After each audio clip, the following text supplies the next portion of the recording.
The twin sons of Zareth 7 beat down mercilessly on Adem's environmental suit as he trudged through the crimson sand dunes. His scanner had detected an anomalous energy signature 3 kilometers from his crashed shuttle, and desperation made him curious. Water recyclers were failing, and he had maybe 48 hours before dehydration claimed him. What he found defied every law of xenobiology he'd studied at the academy. She towered 15 meters high, her scaled body gleaming like polished obsidian under the harsh light. Dragon was the only word that came to Adem's mind, though she was far more humanoid than any creature from Earth's mythology. Her torso was distinctly feminine, with powerful arms ending in taloned hands.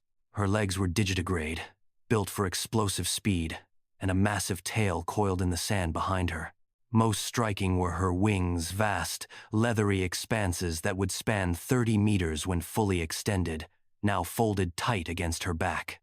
And she was chained. Massive quantum-locked restraints bound her wrists, ankles, and neck, pulsing with a sickly blue light. The chains were anchored to obsidian pillars arranged in a perfect pentagram around her. Her head hung low, her elongated snout nearly touching the sand. Crimson eyes, each the size of Adam's helmet, remained closed. "Impossible," Adem whispered, approaching cautiously. His scanner went haywire, detecting energy readings that shouldn't exist. Psionic signatures, dimensional fractures, technology centuries beyond anything humanity possessed.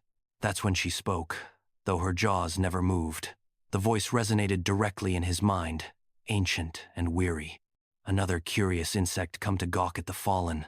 Adem stumbled backward, his hand instinctively reaching for his plasma cutter. "You're telepathic?" "Among other things." Her eyes opened, fixing him with a gaze that seemed to pierce through his suit, his skin, into his very soul. "Tell me, little human, do you come to mock me? To study me? Or perhaps to end my suffering?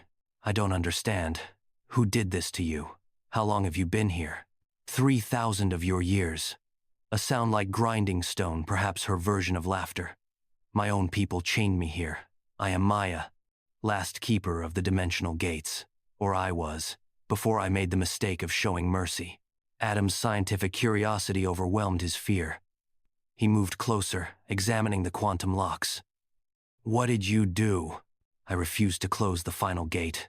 Maya's mental voice carried infinite sadness. "My kind discovered how to seal our universe from all others, to make us forever safe from invasion, from contamination, from change. The council demanded I lock the last doorway. But through it, I saw worlds full of life, of potential, of beauty. Worlds like yours, young and struggling toward the stars. I couldn't condemn them to eternal isolation. So they imprisoned you? They couldn't kill a keeper. Our biology prevents it, a safeguard against assassination. So they chained me here, on this dead world, as warning to others who might question the council's wisdom." Adam studied the locks, his engineer's mind already working. The technology was incomprehensible, but energy was energy. Quantum locks needed massive power to maintain, and his failing shuttle had a fusion core that would melt down in hours anyway. "I could free you," he said slowly. "If I overload my shuttle's reactor near these pillars, the electromagnetic pulse might disrupt the locks long enough for you to break them." Maya's eyes widened. "Why would you do this? You know nothing of me. I could be a monster, a criminal, everything my people claimed." Adem smiled grimly. "Because I crashed here running from people who called me a criminal too. I discovered evidence that the colonial authority has been secretly exterminating alien civilizations in our expansion path.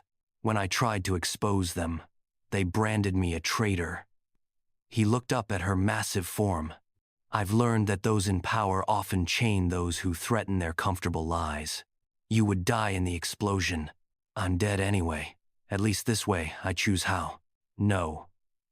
Maya's voice rang with sudden authority. "Bring your reactor's core here. But set it on a timer. When the locks fail, I will shield you. It's been 3 millennia since I felt gratitude, little human. I won't let it kill you." It took Adam 6 hours to extract the core and rig it properly. He worked mostly in silence, though occasionally Maya would tell him stories of the cosmos before the gates closed, of empires that spanned galaxies, of living stars, of mathematics made manifest as creatures of pure thought. When the core began its final countdown, Adem stood before her, suddenly uncertain. "If this works," he said, "what will you do?" Maya's gaze softened. "I will open the gates again. All of them. And I will find my people's council and show them what their isolation has cost them. Evolution. Wisdom. Connection. They've stagnated while the universe moved on without them. Revenge. Justice." The distinction was important to her. And then I think I'll find this colonial authority of yours. Any civilization murdering others in secret needs to be reminded that the universe is vast, and they are very, very small. The timer hit 0. The explosion was magnificent, a sphere of plasma and electromagnetic fury that vaporized the obsidian pillars. For 3 heartbeats, Adem saw the quantum locks flicker and fail. Maya moved with speed that belied her size, wings spreading wide as she shattered the remaining chains. Her tail whipped around Adem, pulling him close to her chest as she wrapped her wings around them both, creating a shelter against the maelstrom. When the light faded, Maya stood free for the first time in 3,000 years. She gently lowered Adem to the sand. He had been wrong, he realized. Wrong to think she would simply leave. Wrong to think his small act wouldn't matter. Wrong to believe he would die alone on this wasteland. "You gave me freedom," Maya said, and now her mental voice carried warmth. "So I give you purpose. Come with me, Adam of Earth. Help me open the gates. Help me remind the universe that isolation is death, that connection is life, and that sometimes the smallest act of kindness can shatter chains that have held for millennia." Adem looked at the dragon woman, at the stars beginning to appear in the darkening sky, and smiled. "Let's open some gates." The end.